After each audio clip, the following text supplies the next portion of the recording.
Bueno, como habrán podido ver, la historia no es tan difícil como lo pintan. Todos dicen difícil, difícil, no es difícil. Cuestión un poquito de estudiar medicina interna y aplicarlo a los niños. Ya está. No hay nada raro. Creo que ya les había explicado que el territorio de la pediatría comienza en el momento que se desprende el niño de la madre. Ahí. Sin embargo, hay datos que son muy importantes para nosotros, para que podamos nosotros intuir qué paciente va a hacer mal, o qué paciente va a tener problemas en el momento del nacimiento. Y para eso necesitamos también tener los antecedentes obstétricos de la madre como médicos, tenemos que ver todo eso y tenemos que ver cuáles son los antecedentes obstétricos. Estos antecedentes obstétricos son todos aquellos eventos fuera de lo normal que se encuentran en el periodo de gestación. Y para eso tenemos varias herramientas para poder hacer un diagnóstico prenatal. O sea, ¿para qué nos sirve el diagnóstico prenatal? Nos sirve para evaluar en qué lugar es el mejor lugar para que el niño pueda nacer. Si es un niño que viene con un embarazo normal, llega a una gestación de término y el parto es eutóxico, obviamente el mejor lugar es el hospital, pero este paciente, si está todo bien, puede llegar a nacer en cualquier clínica, en cualquier centro de salud, e incluso podría llegar a tener el bebé, la mujer, con éxito en el domicilio. No es lo más recomendable, pero en el domicilio se puede.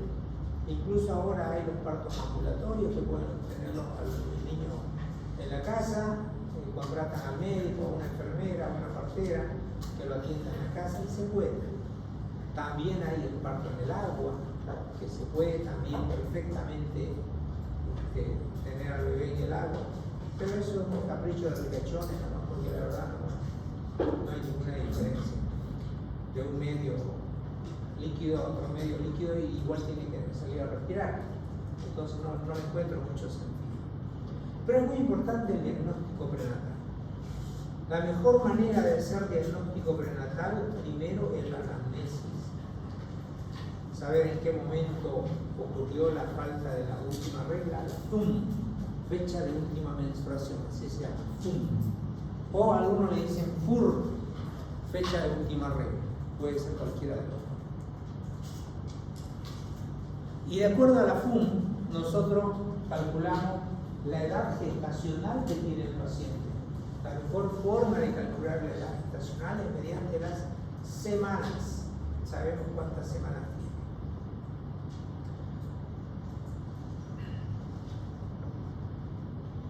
Fíjense que cuando hay un problema en el bebé, cuando hay alguna malformación visible que pueda ser diagnosticada por vía ecográfica en forma prenatal, hay muchos países donde cuando se diagnostica una trisomía, por ejemplo una trisomía 21, esto, bueno, como un acuerdo entre médicos y los padres, deciden la interrupción del embarazo. No vamos a discutir si es bueno o si es malo, solamente les doy el dato objetivo de que sí ocurre en los países. Eso, si nos ponemos a discutir si es bien, si está mal, todo eso no vamos a tener nunca, porque eso va dentro del terreno de la ética. Fíjense que cuando se detecta una trisomía 21, en algunos países más del 95% de los niños son eliminados. Se realiza la interrupción del embarazo mediante el legrado. El legrado por aspiración o el legrado mediante el curetaje. Es muy importante para nosotros tener un buen diagnóstico prenatal para saber en qué lugar es el mejor lugar para el nacimiento del paciente. Tenemos muchas técnicas para hacer diagnóstico prenatal. En un embarazo normal, por lo menos tiene que haber 5 ecografías para que se diga que ese paciente está bien controlado. De lo contrario, podríamos decir de que hay un mal control del embarazo. Tenemos dos tipos de técnicas, las invasivas y las no invasivas. técnicas invasivas para hacer diagnóstico prenatal. La primera de ellas es la biopsia corial. La biopsia corial significa introducir un trocar fino mediante la guía ecográfica, es decir, con el ecógrafo mirando por un lado y con la aguja introduciéndose por el otro lado, a través del útero, la pared anterior del útero, hasta llegar a la placenta. En la placenta se realiza la punción y se extrae una pequeña cantidad de tejido corial y se lo manda a analizar. Ahí en el análisis verán el número de cromosomas, verán el número de, digamos, si hay alguna anormalidad, una aneuploidia, si hay un cromosoma menos, un cromosoma de más, y verán qué hace. Esta técnica tiene sus riesgos porque puede llegar a producir aborto, puede llegar a producir sangrado, independientemente de las infecciones concomitantes que puedan haber. Luego le sigue la amniocentesis. ¿Qué es la amniocentesis? Es el mismo procedimiento guiado por vía ecográfica. Se coloca una aguja de un tamaño adecuado, se realiza la punción y se llega hasta la bolsa amniótica.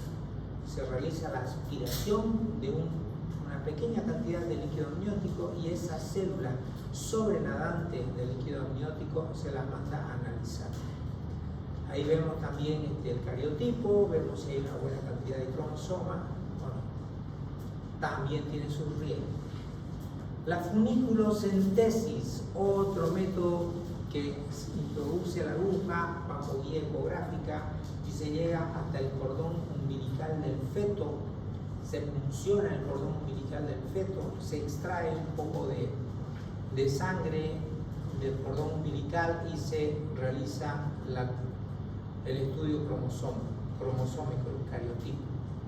Luego está la biopsia de los tejidos fetales. ¿En qué consiste? En introducir una aguja y generalmente se llega hasta el muslo del paciente, o sea, del feto, a través del útero, se llega hasta el muslo y se extrae una pequeña cantidad de células, se hace una biopsia de tejidos, por eso se llama, y se manda a analizar. Luego está la embriofetoscopía, que consiste en introducir un pequeño monitor, una lente de monitor, una microcámara a través de la vagina, se llega hasta arriba y se puede ver a través del amnios, digamos, directamente cómo está la morfología del feto. Todas estas técnicas no vayan a pensar que se realiza en todas las mujeres embarazadas. Cuidado, estas técnicas son riesgosas, 0.5 a 1% de complicaciones. Solamente las realizamos estas técnicas cuando sospechamos de que hay alguna anormalidad o cuando el médico y los familiares quieren estar seguros de que todo está en orden. No es que se realiza en todos los pacientes. Luego están las no invasivas, su nombre lo indica, son no invasivas porque no invaden el territorio de la morfología y del entorno del paciente, del feto. Son no invasivas, entre ellas la más utilizada de todas, que es el ultrasonido, la ultrasonografía, la ecografía, que puede ser bidimensional, tridimensional y de preferencia una ecografía Doppler. ¿Por qué la Doppler? Porque en el Doppler nosotros podemos ver el sentido de la corriente sanguínea, si no existen cardiopatías congénitas y si no hay shunts arteriovenosos y si no hay persistencia de algunos agujeros que son importantes. Entonces la ecografía sirve, porque con la ecografía ¿qué vemos? Vemos la morfología del feto, podemos ver dónde está insertada la placenta, la cantidad de líquido amniótico, podemos medir la distancia coronilla-rabadilla, podemos medir la distancia, la circunferencia cefálica a través del sonido, Podemos ver también la circunferencia torácica, podemos medir la longitud del fémur. Mediante la longitud del fémur, automáticamente se puede calcular las semanas de edad gestacional que tiene ese embarazo. Entonces, de esa manera es una técnica que no es invasiva y no produce radiación de tipo ionizante. Es decir, la radiografía, los rayos X producen radiaciones ionizantes que afectan en la multiplicación celular. Esto no, porque la ecografía se basa en el principio del ultrasonido, que son sonidos de muy alta frecuencia, mejor dicho, que hace que actúen como el radar del submarino. El submarino, cuando está debajo del agua, emite unas ondas sónicas y luego las capta los rebotes en una pantalla y los convierte en una escala de grises. Lo mismo pasa con la ecografía. A través de una sonda, que es el transductor, se pone encima del abdomen de la madre, se pone un gel de conducción, que es un líquido, y se puede ver en una escala de grises todo lo que hay dentro del útero. La primera vez que uno ve un ultrasonido no ve nada, es como un televisor descompuesto, pero a medida que va entrenándose el ojo, va midiendo y va empezando a ver cosas, se hace bastante clara las imágenes. Luego está el Doppler, que les he explicado, que nos mide el flujo sanguíneo y la dirección. Se puede también realizar una extracción de la sangre de la madre. No es invasiva para el feto, para la madre sí, pero se saca un poquito de sangre y se miden los marcadores bioquímicos. Y luego se puede hacer también otro examen de sangre a la madre para hacerle el ADN libre fetal, para ver si existe ADN del niño que pueda estar pasando a la sangre, y de esa manera verificar las cadenas de los cromosomas. En resumen, son estas las técnicas de diagnóstico prenatal. No solamente nos sirve el diagnóstico prenatal, la ecografía, que es la más utilizada de todas, no solamente nos sirve para ver la morfología y si hay malformaciones, nos sirve también para varias cosas, entre ellas la edad gestacional. Pero para la edad gestacional también se puede realizar mediante el cálculo de acuerdo a la FUM, según la regla hay una regla que se llama de Nagele. La regla de Nagele dice: a la fecha de última menstruación se le restan 7 días, se le aumentan 3 meses y se le resta un año. ¿Ya? De esa manera uno puede saber la fecha probable de parto, la FPP, fecha probable de parto. ¿Ya? Y hay otra regla, una es la de Nagele y la otra es la regla de,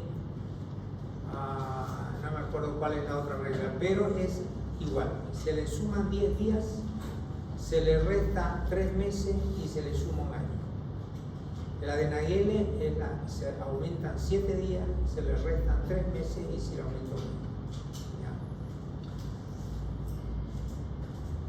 Las pruebas invasivas son estas, ¿no? Las células fetales en sangre materna, que se puede hacer mediante una extracción, la ecografía Doppler, y la analítica de la sangre materna, que es la que hemos explicado. Miren cómo son las pruebas invasivas. Mediante el ecógrafo, a un lado del abdomen, se introduce una aguja y se llega hasta, ya sea el cordón umbilical del feto, al amnios o a la placenta, y se extrae un poquito. Pero les vuelvo a repetir, esto no se hace en todos los embarazos, solamente se lo hacen en aquellos embarazos donde es estrictamente necesario saber el cariotipo o el número de cromosomas del paciente. Después del nacimiento también se puede realizar los análisis cromosómicos cuando sospechamos de una cromosomopatía en el paciente o cuando tiene un género indeterminado al nacer, cuando no se sabe si es hombre o es mujer cuando nace. Cuando ocurre eso, hay que hacer lo más pronto posible cuál es el género, si es hombre o mujer, porque resulta que hay niños que nacen con lo que se llaman los genitales ambiguos. donde no se sabe si es vagina lo que tiene o es el clítoris hipertrófico, es realmente difícil decir, y es bien importante para la madre y para el padre, pues la primera pregunta, obviamente la primera pregunta es, ¿qué fue, niño o niña? Y el médico que lo está viendo no sabe qué es. Entonces ahí hay que explicarle que tenemos algún problema ahí, que vamos a hacer un análisis para determinar por los cromosomas de qué sexo es el paciente. Las ecografías han resultado ser muy útiles, sobre todo para el diagnóstico prenatal de malformación cromosómica. Dentro de esta hay varios signos ecográficos que nos pueden mostrar de que ese paciente viene con problemas. Si alguno de ustedes se compra un ecógrafo y empieza a hacer ecografías obstétricas, se van a dar cuenta de que hay algunos signos que nos indican que ese paciente viene con problemas. Para hacerle una ecografía normal, digamos, de rutina, no se tarda más de 15 minutos, 10, 15 minutos, como las ecografías que hacen en la maternidad. Entra, está la fila de pacientes, pase y así. ¿Por qué? ¿Qué es lo que ven? En esas ecografías se ve dónde está la placenta, la cantidad de líquido amniótico y cómo está el feto, dónde está su posición. La cabeza está arriba o abajo. Ya está, y calculan cuántas semanas tiene. De acuerdo a la medida del fémur, por una computadora, el mismo ecógrafo inmediatamente les da las semanas de edad gestacional. Entonces, eso es rápido. Pero no todas las ecografías deberían hacerse así, ¿no? Rápido. Eso se hace cuando hay una gran cantidad de pacientes. Una ecografía morfológica, cuando ustedes pidan ecografía morfológica con Doppler. Y mejor se hace las ecografías ustedes mismos, porque cuando uno hace, lo hace con más cuidado. Ese tipo de ecografía dura más de media hora el examen ecográfico y es un barrido completamente minucioso de la cabeza. Van haciendo cortes ecográficos de la cabeza para ver cómo están las cisuras cerebrales, si están bien intactos los dos hemisferios, cómo están los ventrículos laterales, cómo está el ventrículo del centro, cómo está el tronco encefálico. Se puede ver la morfología de la cara, ver si tiene íntegra la nariz, si tiene íntegro el labio, porque puede haber labio leporino. Con una ecografía rápida así no nos detenemos a ver, pero en cambio en la morfológica sí podemos detectar que ese paciente viene con labio leporino o con paladar hendido, si tiene algunas malformaciones de la tiroides, de la columna vertebral, cómo está el tórax, si tiene las 4 cámaras, el corazón, si tiene los pulmones en el lugar adecuado, si el diafragma está intacto, porque puede haber casos de hernia diafragmática donde el contenido intestinal sube hacia la pared torácica. Si uno no lo detecta antes del nacimiento y nace en el centro de salud alejado, hasta que llega al hospital el paciente puede llegar a morirse. Y más abajo ver si tiene los 2 riñones, ver en qué lugar está la vena cava, la arteria aorta. Hacia abajo también ver cómo está la situación de los genitales.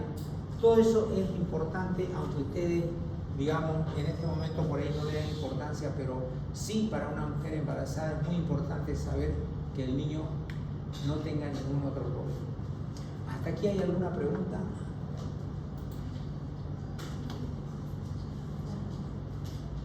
Entonces vamos a ver el examen físico.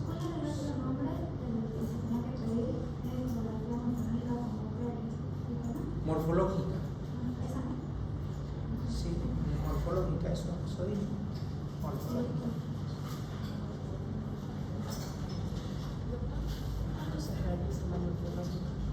Cuando sospechas de que tiene algún problema, cuando tienes algún familiar, digamos, de la madre que ha tenido algún problema, algún niño con una malformación que murió, algún antecedente de algún hijo previo como una cardiopatía, o cuando no está segura esa madre ansiosa que, ay, quiero saber que esté todo bien, bueno, paga un poquito más y te hacen una bien hecha. no hay contraindicación para realizar la ecografía. No, si pueden hacer varias veces no hay problema. Lo malo sería no hacer ninguno. Doctor, ¿cómo se llamaba ese ecógrafo que hace cortes y que se puede ver más y sobre más?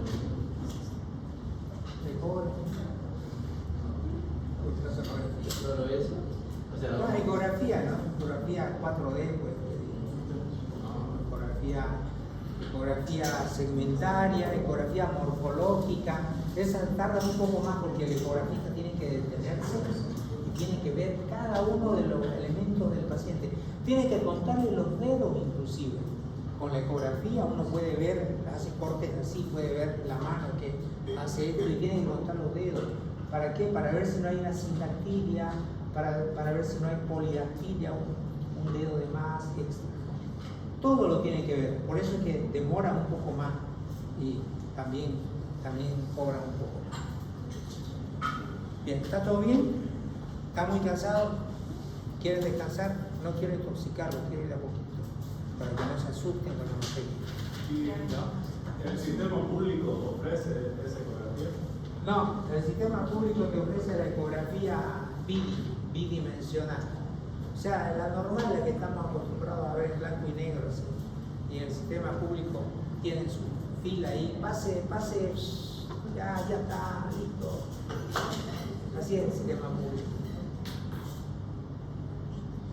No debería hablar más para el sistema público, yo también trabajo ahí. Bueno, vemos el examen físico del recién nacido. Ya lo hemos visto, pero vamos a verlo otra vez porque en la repetición está el gusto y no me gustaría que se queden sin algunos detalles que pueden ser muy útiles en el examen físico. Cuando un niño nace, normalmente nace lleno de un vello que se llama lanugo, ¿no? Es un pelito que está alrededor de toda la piel del niño y nace con una grasita que se llama vernix caseoso, que es una grasita que las enfermeras con un bajalengua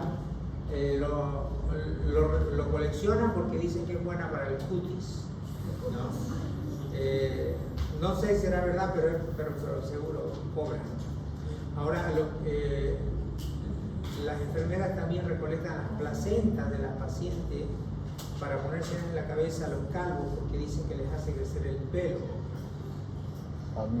Todo eso es un mito. Si ustedes les ofrecen, eso no les crean. Es un mito. Pero les cuento para que ustedes sepan que existe eso. Ellas se inventan. Ahora, ¿en qué momento tenemos que realizar el examen físico del recién nacido? Hay 3 momentos que son claves. Uno es el momento que el paciente nace, al momento de nacer. Otro examen físico hay que volverlo a hacer nuevamente a las 24 horas de vida, o sea, al día siguiente. Y otro examen físico tiene que hacérsele inmediatamente antes que el paciente se vaya. Generalmente cuando el parto es eutóxico vaginal, a las 24-48 horas máximo ya le dan de alta. ¿Por qué? Porque es más fisiológico, ¿no? Sale el bebé, por ahí se hace una episiotomía, por ahí no, pero la recuperación es mucho más rápida para la mujer. Pero si hay una cesárea de por medio, generalmente le dan de alta a las 72 horas. 72 horas porque la recuperación es un poco más complicada, porque es una cirugía. Pero llévense esos puntos, ¿no? Que les quede bien claro eso, que el primer examen es al nacer, segundo examen a las 24 horas de vida y otro examen antes de la noche. En el momento que nosotros hacemos el examen, podemos inferir cuánto de Apgar tuvo el paciente. Más adelantito vamos a hablar de lo que es el Apgar, que es la evaluación de la vitalidad del paciente. También podemos hacer el examen físico en la consulta o en el momento que estamos internándolo al paciente. Este examen físico tiene que ser minucioso y rápido, evitando el estrés del recién nacido, porque los niños se estresan rápidamente. Cuando el niño nace, viene un montón de familiares a verlo. Qué hermoso, a ver, préstamelo, y lo tiene uno, y la abuela, y la tía, y todo el mundo se lo pasa, y se lo tienen dando vueltas así, se lo pasan entre ellos. El niño se estresa. Y luego llega la noche y la mamá, que recién tuvo a su bebé, se queda sola con el niño, y el niño llora y llora y llora, y nadie lo puede calmar porque está estresado, porque durante el día lo sobreestimularon. Entonces no se recomienda que todo el mundo venga y lo alce. Que esté con la madre, que es el lugar donde debe estar idealmente el bebé. El momento del examen puede ser influido por el estado de conciencia del paciente, por el llanto del paciente y si acaba de succionar. Cuidado con esto, porque cuando el paciente está llorando es prácticamente imposible ocultarle el corazón, ocultarle pulmones, palpar abdomen. O cuando acaba de succionar, acaba de alimentarse y ustedes palpan abdomen, seguro que les va a vomitar. Porque resulta que hay una capacidad de reflujo en el recién nacido. El reflujo gastroesofágico es normal en el recién nacido y en la mujer embarazada.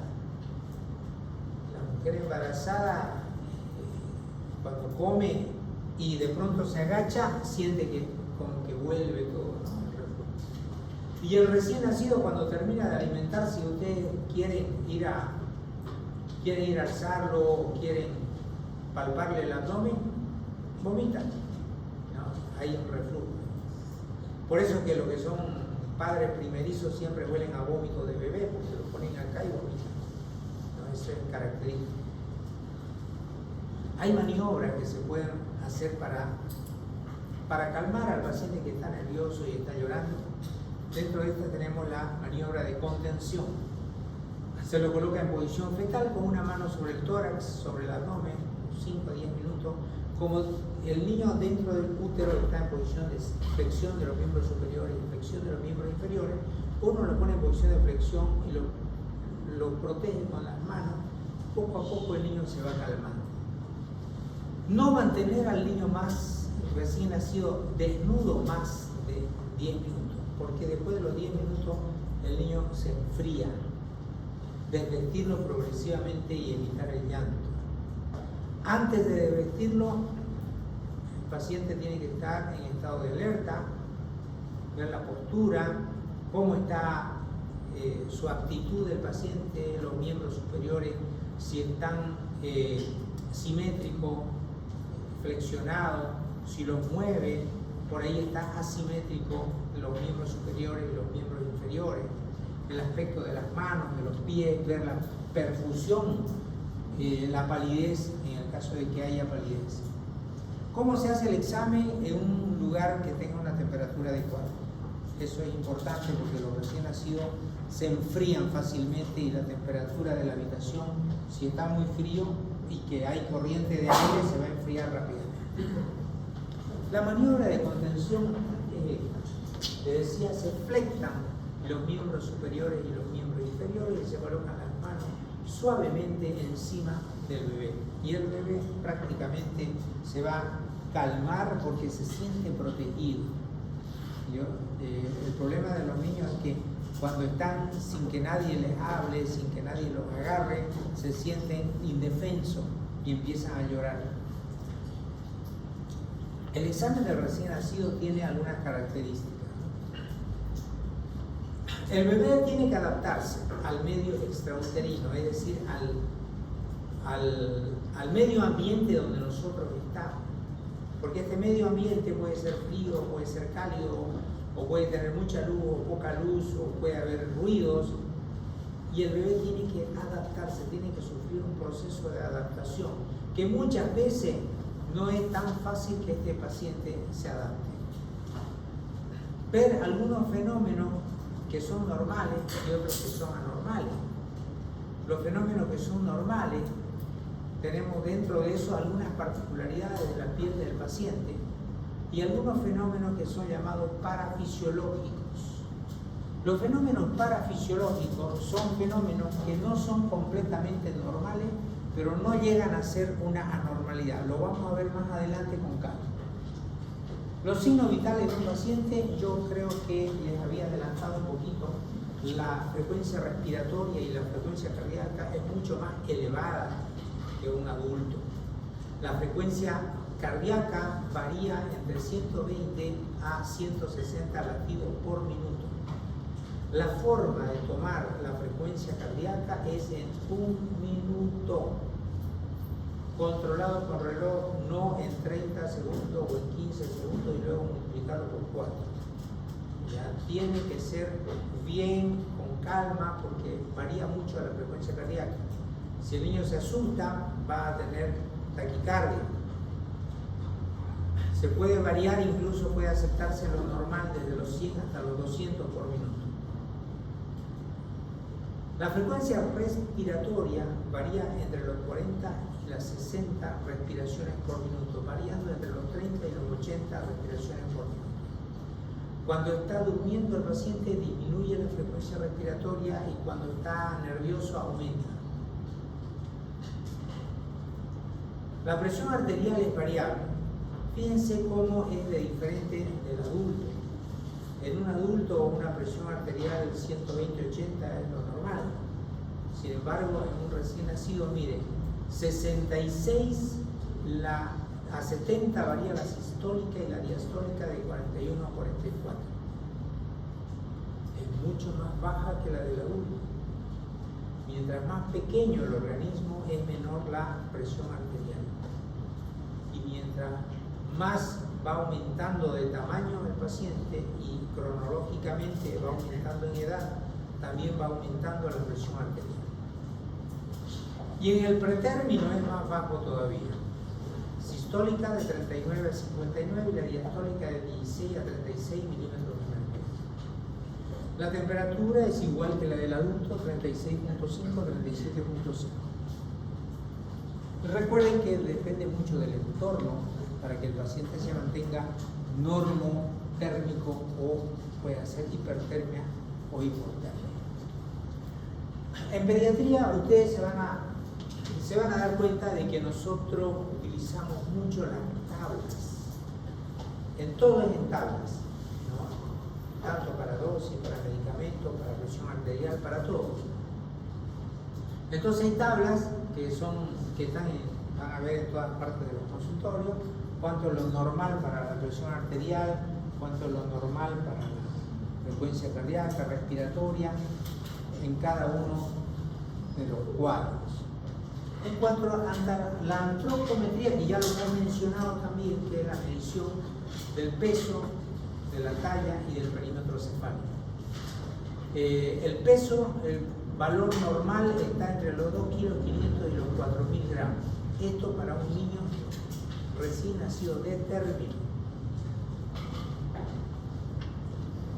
Cuando hablamos de un niño de término, estamos diciendo un paciente que va entre las 37 a las 42 semanas.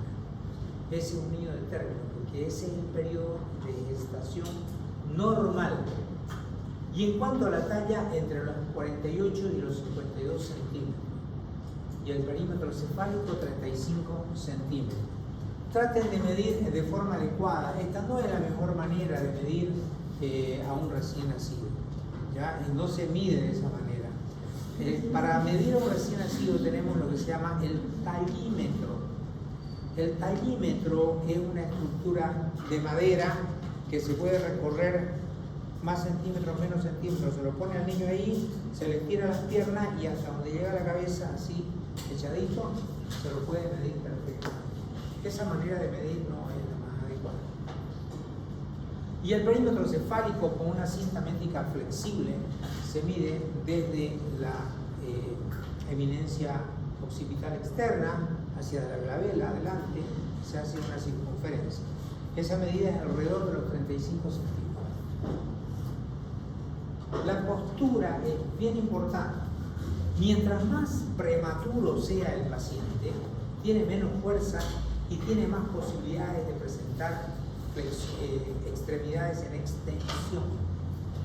Pero mientras más de término sea el paciente, tiene más fuerza en los musculitos y tiene más tendencia a la presión, a la posición en flexión.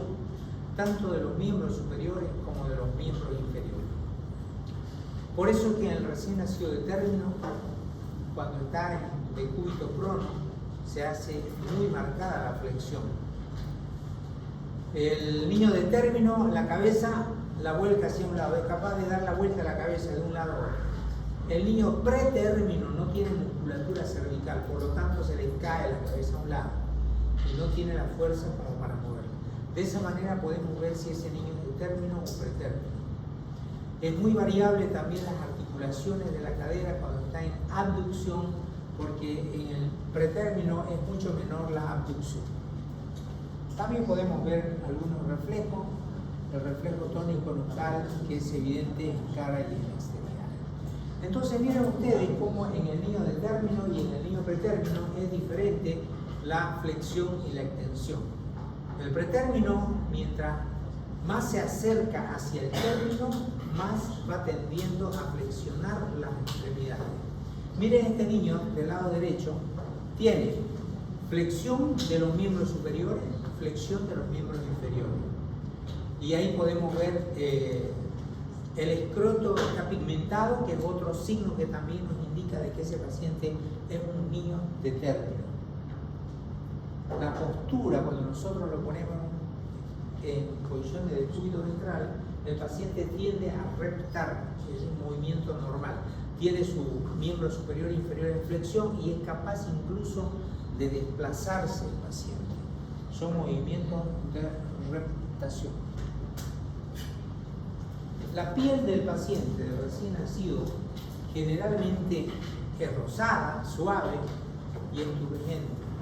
Cuando lo tocamos tiene que sentirse el tejido celular subcutáneo lleno.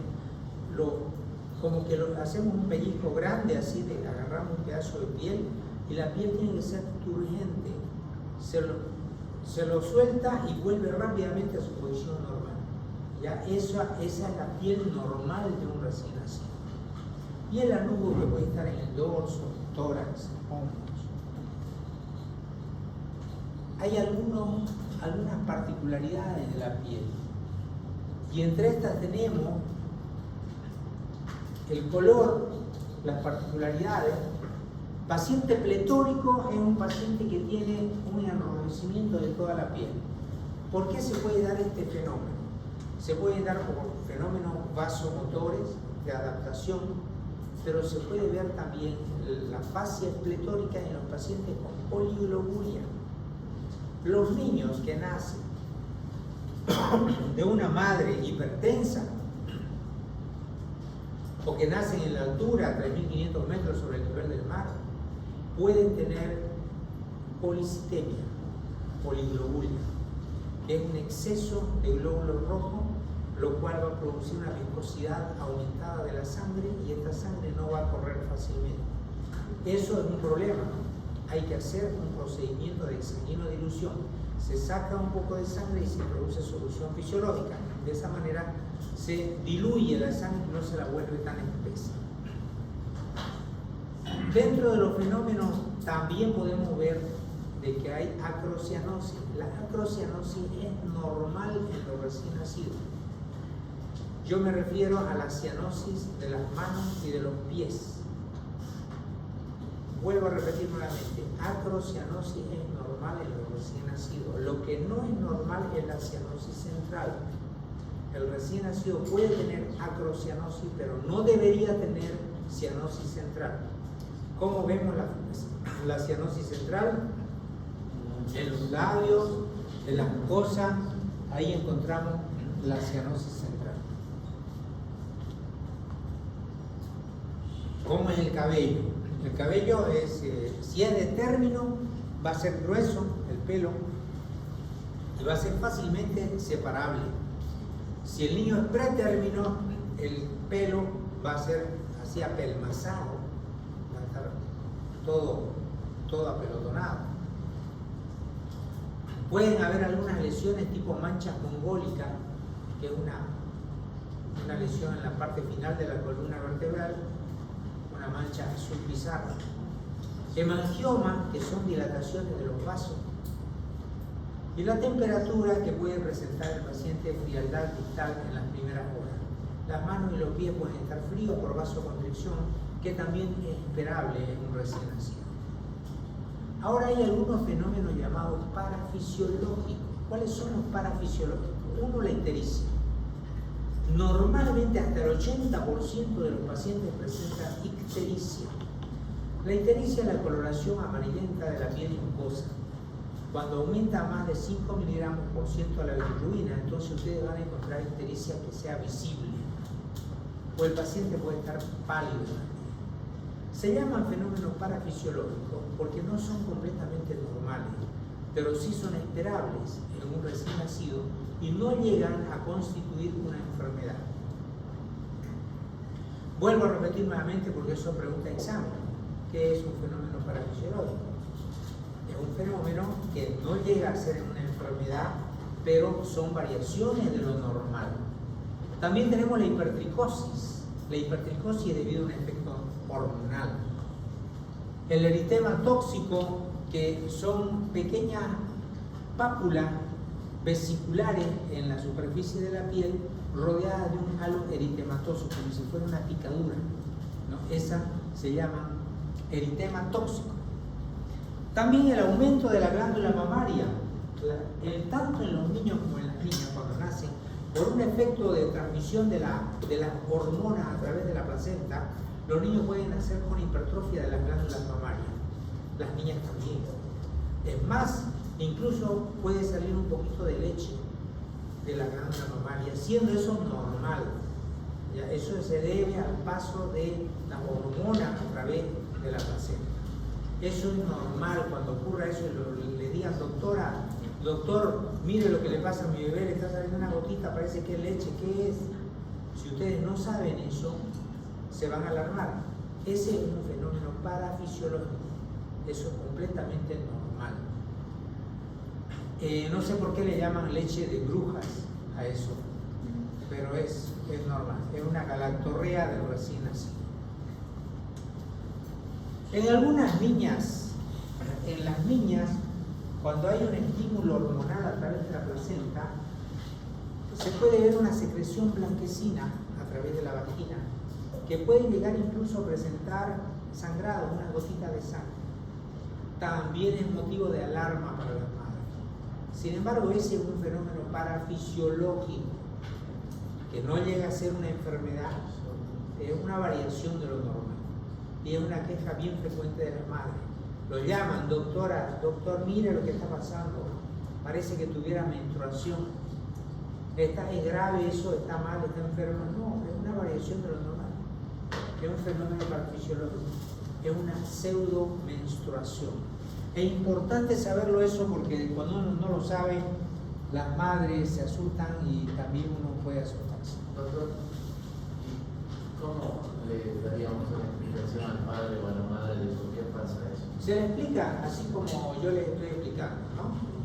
A través de la placenta, las hormonas de la madre, y el bebé, digamos, tiene en su circulación hormonas de la madre, que son hormonas femeninas, y después veía que pasen los días, ese efecto hormonal, al ya no tener esa circulación de hormonas a través de la placenta, porque ya se corta el cordón umbilical y ya no se independiza el bebé, entonces al no tener esa provisión de hormonas que le llega a través de la placenta, poco a poco eso se va a ir normalizando. No necesita tratamiento, no necesita nada de nada, es un fenómeno totalmente, digamos, normal. Es importante hablarle y explicarles, porque las madres se asustan, especialmente las madres primerizas que nunca han visto un bebé ni nada, obviamente les van a preguntar. Por eso les explico. Bueno, este niño recién nacido también con bulto sebáceo. Una mancha mongólica en la parte final de la columna vertebral, la mancha azul pizarra, que esto se debe a una grasa parda que es variación de lo normal. Esto no es como algunas madres piensan, que cuando nace el niño lo golpean y lo dejan con un hematoma golpeado ahí. No, eso es normal y se le va a ir pasando. Tarda varias semanas en pasar. A veces tarda 1 o 2 meses, hasta 3 meses, y poco a poco eso se va difuminando y se va perdiendo. No es nada anormal. Vuelvo a recalcarles eso porque es una pregunta muy frecuente de las madres. ¿Qué hago con esto? ¿Qué le puedo poner a mi bebé para que desaparezca esto? ¿Se le va a quedar para siempre? No, es una acumulación de grasa parda que va a ir desapareciendo de aquí. Y se llama mancha mongólica, pero no tiene nada que ver con los mongólicos, ¿ya? Ni con los mongólicos, ni con alteraciones cromosómicas, trisomía, nada que ver. ¿Ya? No sé por qué se llama mancha mongólica, no se llama mancha mongólica, y eso es así. Le decía la acrocianosis, la cianosis de las manos y de los pies, que esto también es transitorio. Los niños tienen las manos cianóticas, pero les vuelvo a repetir, cuando vean una acrocianosis, tóquenle, las manos están frías. Pero fíjense cómo están los labios. Si los labios están cianóticos, bueno, ahí asústense y vean qué pasa. Pero si los labios están rosados, no pasa nada. Es un fenómeno completamente normal. También el cutis marmorata. Cutis marmorata se llama así por la semejanza al mármol. ¿Han visto el mármol? ¿Cómo es el mármol? Es así como moteadito, así, más claro, más oscuro. Y esto pasa cuando hay frío, cuando hay exposición al frío. Cuando ustedes van a la piscina y se salen bruscamente, a veces se forma como que la piel así media rara. Así lo mismo pasa con los bebés recién nacidos. Pero atención, hay que ver el contexto clínico, porque esto también se ve en la sepsis. Cuando el paciente está con una sepsis severa, también se puede ver cutis marmorata. Vuelvo a repetir, hay que ver el contexto clínico. No es que uno vea al paciente que está así y dice, está séptico, antibiótico, gente. Hay que ver. Si el niño está bien, tiene un buen estado general, no hay alteración del estado de conciencia, todo está yendo bien. Cuando se lo pone al frío, se le pone así sus brazos, ya está, no pasa nada. Eso es variación de lo normal. Pero cuando el niño está con fiebre, está mal, se lo ve como un estado de toxicidad infecciosa, y ven ustedes esto, fíjense cómo está el relleno capilar, puede ser que esté lentificado y esté entrando en una sepsis. Cuidado. También hay otras cosas que deben saber, la presencia de miliaria. La miliaria se produce por obstrucción de algunas glándulas sebáceas debido al calor.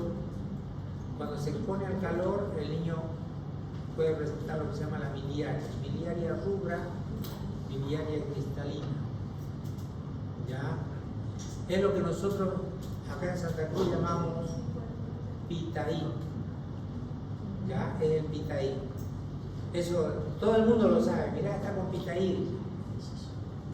¿Han escuchado hablar de pitaín o no? Sí. La mayoría sí. Porque es bien común, es bien frecuente por lo que hace calor. ¿Y por qué se produce esta obstrucción de la glándula sebácea? Por el calor. Tratamiento para esto, bañarlo más frecuentemente y decirle a la madre que se compre un aire acondicionado y que no lo saque de ella. O que lo lleve a la altura, al lago Titicaca, y con eso se desaparece. El acné neonatal, también hay acné neonatal. Y eso, sí, ahí sí se utilizan algunas cremitas y es importante detectar. La superficie de la piel del paciente puede nacer con algunos problemas, digamos, congénitos de alteración de los vasos sanguíneos con dilatación, de la angiectasia, nevos pigmentarios, como el de la derecha, que es un lunar melanocítico, o el de la izquierda, que es una mancha vino o porto. Estas son dilataciones de las angiectásicas de los vasos capilares de la piel. Pero cuando ustedes ven así un paciente, el paciente está bien, llora, se alimenta bien, no pasa nada. Pero cuando vean un paciente que tenga una lesión, mancha, vino o porto, ya sea pequeña o grande, pídanle una ecografía cerebral. A través de la fontanela, el ecógrafo se lo coloca acá, se hace un barrido y se ve perfectamente el cerebro por dentro. ¿Por qué? Porque así como hay dilataciones acá afuera, puede haber dilataciones vasculares y apelotonamiento de vasos sanguíneos ahí adentro, o sea, aneurismas cerebrales, que si no lo detectan ahora, cuando el niño sea adolescente o adulto, puede producir un accidente cerebrovascular por una malformación arteriovenosa que ustedes podrían haberla detectado cuando nació. El eritema tóxico no es ni eritema ni tóxico, pero se llama eritema tóxico. El eritema tóxico, ya lo mencioné previamente, son esas pequeñas lesiones en forma de vesículas rodeadas de un halo eritematoso que son iguales a una picadura de insecto. Y algunas madres lo llaman, y esta clínica de porquería de tercera, mire, está lleno de pulgas, mire cómo me lo picaron a mi bebé. Y ustedes ven y tienen, realmente parecen picaduras, pero no son picaduras, se llama eritema tóxico. Eso no tiene tratamiento, es un fenómeno también transitorio que no quiere decir de que esté enfermo de nada. Eso es una reacción de la piel al medio externo. Tampoco es alergia, como dicen. Y yo he visto recetar cremas antialérgicas en todo el cuerpo para eso, pero eso no requiere tratamiento, se le va a ir solo. Se llama eritema tóxico. También acné neonatal.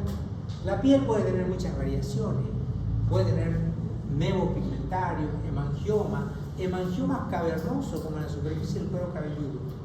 Entonces uno lo toca y ahí está vascular eso.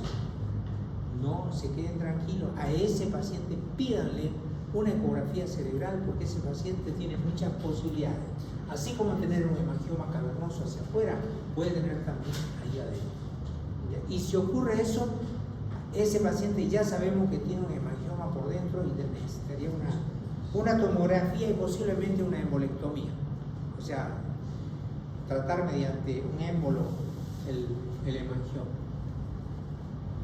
Otra cosa que ustedes tienen que tener cuidado cuando tengan pacientes internados en la clínica es que hay algunas lesiones que pueden llegar a producirse por quemaduras químicas. Los pacientes que tienen, por ejemplo, un suero en el dorso de la mano y le ponen gluconato de calcio o le ponen una solución hiperosmolar, y cuando la venita se revienta, esa extravasación de ese líquido hiperosmolar hace que se produzcan quemaduras químicas, quemaduras graves. Siempre describir bien las lesiones que ustedes ven. Son caprichosas las lesiones porque pueden presentarse en cualquier parte del cuerpo, alrededor del ojo, alrededor del cuero cabelludo. En la cabeza, normalmente en el examen físico de la cabeza es redondeada. En los partos vaginales puede tocarse una superposición de los huesos del cráneo, ¿ya? Para pasar por el canal del parto. En la cabeza se comprime y como cuesta que salga, a veces uno de los huesos se puede superponer así. ¿Ya? Esto pasa sobre todo en los parietales, así se superpone. Y ustedes lo palpan y encuentran un hueso sobre el otro. Y el que no sabe de esto va a decir, uy, acá hay una fractura, ¿no? Y van a hacer cosas que no corresponden. Eso también es normal, se va a ir normalizando a medida que el bebé va creciendo. Eso no hay problema, puede haber superposición de los huesos. La fontanela anterior y la posterior. La anterior es la fontanela flegmática y la posterior la lambdoidea. Siempre palpar la fontanela, porque cuando el niño está deshidratado se hunde y es una especie de hundimiento así. Y en la parte de atrás igual. O si está sobre levantada también hay otro problema, porque quiere decir que hay una hipertensión intracraneal en los casos de hidrocefalia. Las medidas de la circunferencia craneana tienen que estar dentro de límites normales. Microcefalia o macrocefalia. Microcefalia hablamos cuando tiene menos de 34 centímetros la circunferencia cefálica. Y macrocefálica cuando tiene más de 36 centímetros. Ahora hay que también diferenciar el caput sucedáneo y el cefalohematoma. son dos entidades diferentes. Creo que la próxima es de caput, no, acá, caput. El caput sucedáneo ocurre por lo siguiente. Cuando la presentación es cefálica y ustedes están atendiendo un parto, esto lo van a ver en obstetricia, ¿ya? La presentación es cefálica, o sea, el feto viene normalmente, sale primero la cabeza y de último los pies. Cuando hay el fenómeno de trabajo de parto y la madre está en el trance de parto, ocurren las contracciones uterinas. Las contracciones uterinas comprimen al paciente y lo impulsan a salir. Y lo que va a salir primero es la cabeza, obviamente, cuando está en buena posición, cuando es un parto eutóxico. Y en esa instancia donde el útero se contrae y el paciente lucha por salir, lo que sale es la cabeza, se dilata el cervix de la madre y la cabeza va haciendo presión hacia afuera. En ese interín, al haber una presión negativa por la contracción del útero para expulsar al paciente y el agujero del cervix de la madre todavía no ha dilatado y el paciente lucha por salir, en ese momento esta parte de la cabeza se hace un hematoma, se hace una bolsa de líquido edematosa. Ese es el caput sucedáneo. Cuando el niño nace con la cabeza así, con una bolsa de edema en el cuero cabelludo. ¿Cómo lo diferenciamos? Esto se llama caput sucedáneo. Uno lo toca, sobrepasa la sutura, es blando, no duele y a los pocos días desaparece. El otro, el cefalohematoma, es una lesión por una ruptura de un vaso sanguíneo debajo del periósteo. No sobrepasa la sutura, duele y es duro. Esa es la diferencia entre un cefalohematoma y un caput sucedáneo. Les digo eso porque la conducta es diferente. Acá no se hace nada, acá hay que hacerle una tomografía y hay que seguirlo al paciente porque puede llegar a sobreinfectarse e incluso en algunos pacientes hay que abrir y sacar toda esa cantidad de coágulos sanguíneos que se han formado. Miren cómo se ve. Una bola a un lado de la cabeza del paciente. Eso es un cefalohematoma y un caput sucedáneo. ¿Siempre es así de llamativo? O sea, no siempre. Si es una gran multípara, por ejemplo, que tiene 9 o 10 bebés y sale rápido, ni se le nota siquiera. Pero sobre todo en las primíparas, cuando hay gran dificultad para la expulsión del paciente, porque ¿han visto alguna vez un parto o no? ¿Sí han visto? Algunos han visto, otros no han visto. Bueno, ya van a ver. Cuando hay un nacimiento, no es que empiezan las contracciones y ese ratito sale, porque no es así, tarda, porque hay que ver la contracción, la fuerza de contracción, la duración de la contracción y qué tiempo, cuántas veces por minuto contrae, cuántos segundos dura la contracción. Todo eso lo van a aprender en obstetricia. Entonces, las madres, especialmente las primíparas, cuando tienen la contracción, en cada contracción se va dilatando el cuello uterino, tiene que dilatarse cada vez más hasta llegar a 10 centímetros por donde va a pasar la cabeza del bebé. Pero no es que se dilata así, sale, cuesta, son horas, más o menos unas 12 horas, 14 horas, 16 horas, con contracciones y pujo y llanto, y el papá ahí al lado, cuando hay papá ahí sujetándole. No es tan fácil, pero eso lo van a ver en obstetricia seguramente. No siempre nacen con eso. Cuando es cesárea, obviamente no hay eso, sale sin problema. Pero cuando el trabajo de parto ha sido dificultoso, sí, nacen con este caput sucedáneo. Y otra causa del cefalohematoma es el uso del forceps, que ya está prohibido actualmente el uso del forceps. Cuando no puede salir el bebé, son una especie como 2 cucharas que está ahí el bebé y no puede salir, el médico mete una valva, mete la otra y lo aprieta de acá y estas se cierran y de esa manera lo traccionan y lo sacan al bebé. Está prohibido eso, ya no se debería utilizar, aunque he visto que todavía lo utilizan. Y es una forma bastante, digamos, cruel de sacar a un paciente a la fuerza. Ahí puede haber fracturas de cráneo, cefalotoma, lesiones horribles. Pero eso, cuando ya no hay más que hacerse, lo hace. Pero en realidad ya no debería existir porque para eso está la cesárea. O sea, ven que no va a salir cesárea, ya está. Aunque exageran con la cesárea.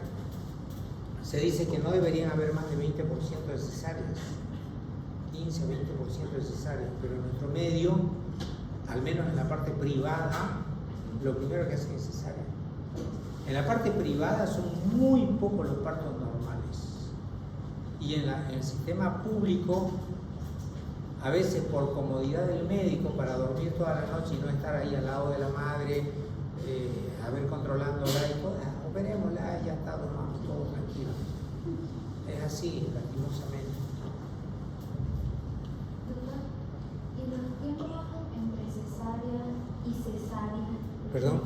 Que los tiempos entre cesárea y cesárea existen. Por ejemplo, una mujer que da un parto y si a los 2 años se vuelve a embarazar, puede tener otro parto normal. Pero si una mujer se embaraza y tiene una cesárea, entonces hay que volver a tener una cesárea, Puede, claro, puede. Pero se recomienda dejar un espacio intergenésico un poquito más largo. El espacio intergenésico es el tiempo entre un embarazo y otro. Mientras más largo sea el tiempo, mejor.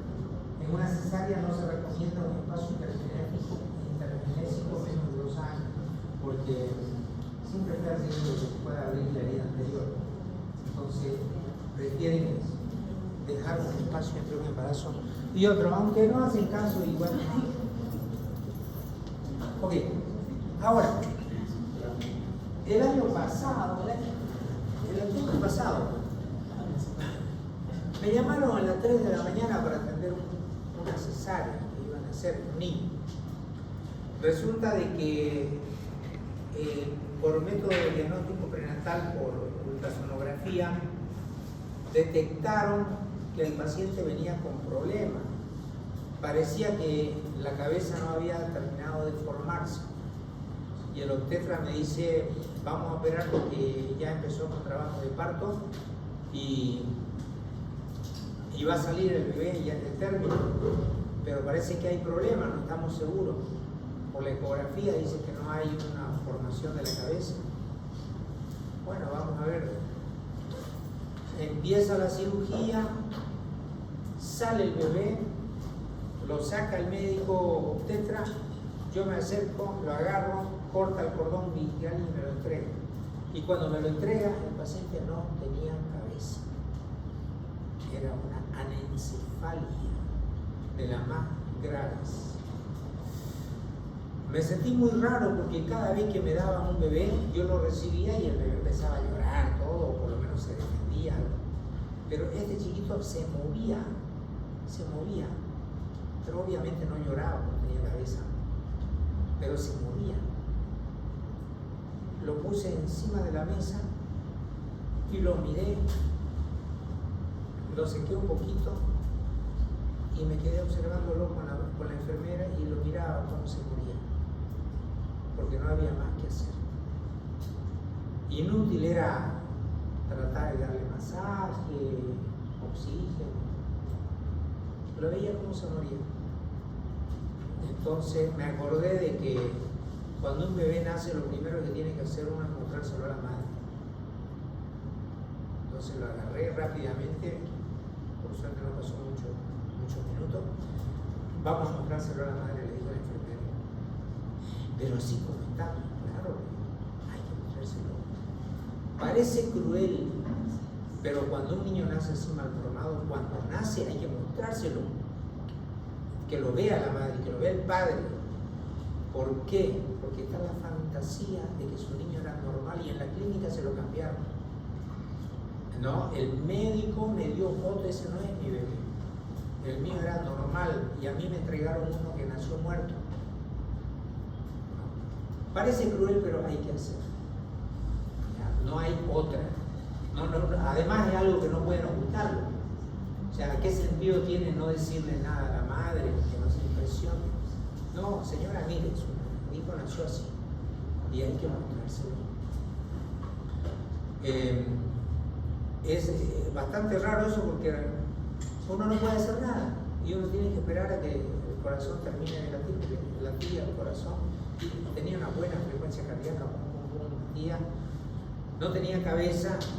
Volvimos nuevamente, lo envolvimos y nos quedamos ahí con la enfermera mirándolo como poco a poco dejaba de moverse, poco a poco el corazón entró en bradicardia y ya a los 15 minutos ya había uno que otro latido y por supuesto se lo mostró el papá también y a la familia y dejamos que se enfríe.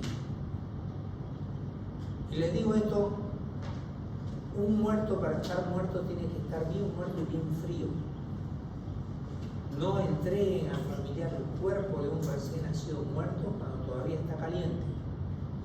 Déjenlo que se enfríe, y bien frío. Además, enfríenlo. ¿Por qué? Porque está el fenómeno de Lázaro. ¿No? Que si ustedes se lo dan al cuerpo, ya murió, se dejó de latir, tomen. Cuando está la madre agarrándolo, el paciente hace un espasmo muscular, así, ¿no? Y empieza el griterío, ¡ay, está vivo, me lo han entregado vivo los médicos! Prevengan esa situación. No entreguen un cuerpo cuando todavía está caliente, porque pueden ocurrir las contracciones musculares post-mortem, que les pueden hacer tener muchos problemas. No sé si vieron en la tele, hace un par de años salió eso, que de terapia intensiva, de no sé qué clínica se entregaron y en el cajón, dice que ya tenían todo el cajón preparado, lo pusieron, sintieron un golpe en el cajón. Abrieron el cajón y dice que así hizo. ¿Sí? Demanda a la clínica. Abogado por aquí, abogado por allá. Ya estaba muerto cuando se lo entregaron. No, había que demostrar de que existe ese fenómeno de contracciones musculares post-mortem. Todo eso se hubiera ahorrado simplemente teniéndolo ahí el cuerpo, esperar que se enfríe y ya está. Cuidado, en los niños es más frecuente eso. Ya, en los niños es bien frecuente el fenómeno de Lázaro. Entonces nacen así como con anencefalia. ¿Cómo es que ese bebé se movía y tenía latidos simultáneos? Se movía. Sí, se movía y tenía latidos cardíacos, tenía buena perfusión, buenos pulsos tenía, y se movía. Pero es que son arcos neuronales, que van hasta la columna y vuelven. No es que sean, digamos, emitidos por la corteza cerebral, no, son arcos neuronales. Viste que vienen las neuronas hasta la columna, vuelven, van y vuelven. El reflejo patelar es lo mismo. No es que uno le golpea acá y hace así porque va hasta el cerebro, hasta la corteza cerebral. Son arcos neuronales, va y vuelve. Pero esto les cuento para que no les pase. Ya no entreguen un cuerpo caliente, entréguenlo frío, esperen un rato y recién entreguen, porque es bien frecuente. Los que trabajan en la morgue saben eso. Bueno, los niños, el paciente que yo recibí tenía esta característica, por eso busqué una foto que se parezca al niño que yo que recibí y era esto. Pero a este lado también hay un hematoma facial. ¿Por qué? Porque el nacimiento, como les había descrito, viene el vértice de la cabeza y sale. Pero hay veces que no es que viene así, sino que viene la cabeza flexionada y sale de cara. Entonces ahí se forma lo que se llama máscara equimótica, toda una equimosis en toda la cara que el paciente presenta un hematoma facial, todo un hematoma facial. En la cabeza hay que ver varias cosas, ver los ojos, siempre realizarle la prueba ¿Qué hora es? 4:27. 4:27. ¿Y a qué hora tenemos? A las 4:30. Bueno, ya estamos sobre la hora de irnos. Ok, vamos a quedar ahí. ¿Quién es el representante del curso? Gabriela. Gabriela, sí. Haceme recuerdo que quedamos acá, por favor. Cabeza para continuar la próxima clase. ¿Preguntas? ¿Sí?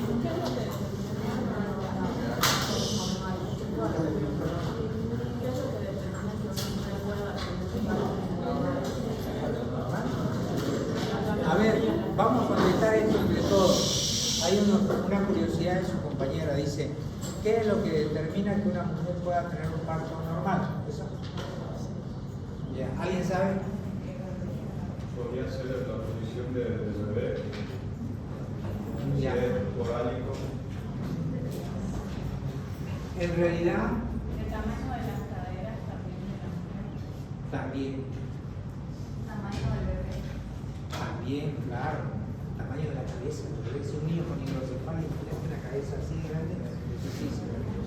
Bueno, en realidad, sí.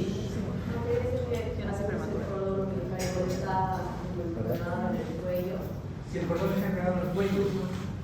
No, en realidad, si el cordón está enredado en el cuello, cuando nace la cabeza, sale la cabeza y uno ve que está el cordón ahí, pinza a un lado, pinza al otro lado, le corta al medio, saca.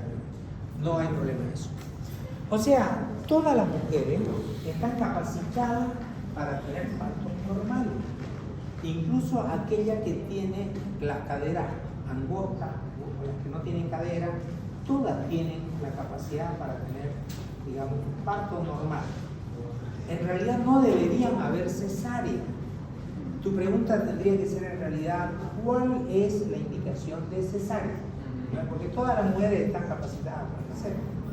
Las indicaciones de cesárea son aquellas que cuando hay una desproporción cefalopélvica, o sea, una desproporción entre la cabeza del niño y la pelvis de la madre. Desproporción cefalopélvica. Dos, cuando hay un desprendimiento placentario, cuando hay un hematoma retroplacentario, cuando hay una indicación quirúrgica de cirugía urgente para extraerlo al bebé por una causa ya sea materna o por una causa del feto.